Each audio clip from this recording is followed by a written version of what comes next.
বিগত দিনে যত নির্বাচন হয়েছে অনেক সরকার ক্ষমতায় বসছে, আপনার ভাঙ্গা ঘর ভাঙ্গাই রয়েছে, কেউ ঠিকও করে দেয় নাই, কেউ আপনাকে বয়স্ক ভাতাও দেয় নাই। তা এইবারে দল মত নির্বিশেষে কোন দলটা ক্ষমতায় চাচ্ছেন, যে এই দলটা ক্ষমতায় আসলে সাধারণ মানুষের জন্য ভালো?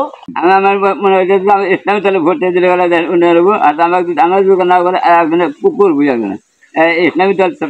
মানে আপনি বলতেছেন যে ইসলামিক দল যদি ক্ষমতায় আসে, সেই ইসলামিক দল যদি আপনারও উপকার না করে অন্যজনের উপকার করবে, এইটা আশা করতেছেন। যাক আলহামদুলিল্লাহ, ইসলামিক দল আমরাও চাই যে ইসলামিক দল ক্ষমতায় আসুক। তা এই যে গ্রামের যে নির্বাচন গুলা হয়, যেমন মেম্বার চেয়ারম্যান হয়, আপনার বয়স কত এখন? বয়স 97 বছর। বয়স 97 বছর বয়সে আপনাদের এলাকায় কি মেম্বার চেয়ারম্যান হয় নাই? আমরা ভোট দেন ওর বাসাতে করে দেবো, আজ যাবো তো বয়স কথা করে না, ওই মানে ওই মহিলা নেবে না, ওই চেয়ারম্যান করে দিচ্ছে না, মানে টাকা খারাপ অর্ডার করে দেবো না। মানে মানে যখন ভোট আসে তখন আপনাদের দাঁড়ে দাঁড়ে এসে হাত পাও ধরে বলে যে ভোট দেন, ভোট দেন, ভোট দেন, বয়স্ক ভাতা দিমু, যেটা যেটা লাগে দিমু।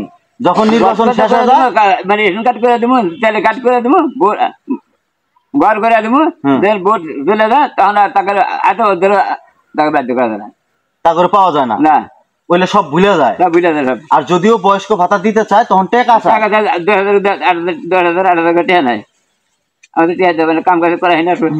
আমি বৃদ্ধ বয়স 97 বছর বয়স, আমি এই বয়সে কাম করা হয়নি। হ্যাঁ, কাম যদি করা পারতাম তাতে এইটা বাংলাদেশ বাদ থাকতো না। না তাহলে এইটা আমি মানে এই দল যদি ইসলামিক দল যদি ক্ষমতায় আসে তারা তো আপনাকে বাড়ি ঘর করে দিবে না, তাহলে আপনি ইসলামিক দল ক্ষমতায় এসে কি হবে?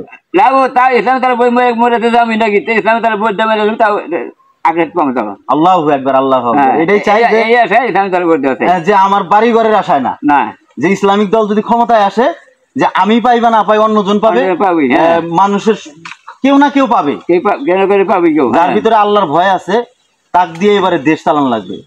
বন্ধুরা, এই মুরব্বিটা অনেকদিন হলো আমার পিছে পিছে ঘুরে আমাকে নিয়ে একটা ভিডিও তৈরি করেন, আমাকে ভিডিও তৈরি করেন।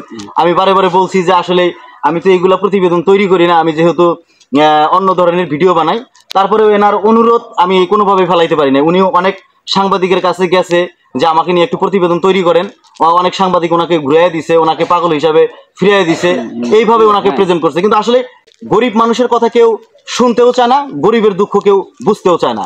তো আসলে আমার কিছু করার নাই, তবে এই লোকটার অনুরোধে আমি আসছি আজকে এনাকে নিয়ে ভিডিও তৈরি করার জন্য, যে এই মুরব্বী আমার বাড়িতে অনেকদিন গেছে, সেই সম্মানের খাতিরে তার ভিডিওটা করার জন্য আসছি। আর ওনার মুখ থেকে সবকিছু শুনলেন। নির্বাচন আসলে সকল নেতারাই স্বপ্ন দেখায় এটা করবে সেটা করবে, নির্বাচন শেষ হয়ে গেলে তাদের কোনো এক পয়সারও মূল্য থাকে না। তো আমরা দলমত নির্বিশেষে আমরা যেটা উনি বললেন ইসলামিক দল আমরা শাসনে চাই, সেটা আমরাও চাই, দল ইসলামিক দল শাসনে আসুক। যে দলের ভিতরে আল্লাহর ভয় থাকবে সেই দল দিয়েই আমাদের দেশ এবং দেশের জাতির উন্নয়ন হবে, তাছাড়া অন্য দল দিয়ে কোনোভাবেই সম্ভব না। আপনি কি বলেন? ঠিক ঠিক।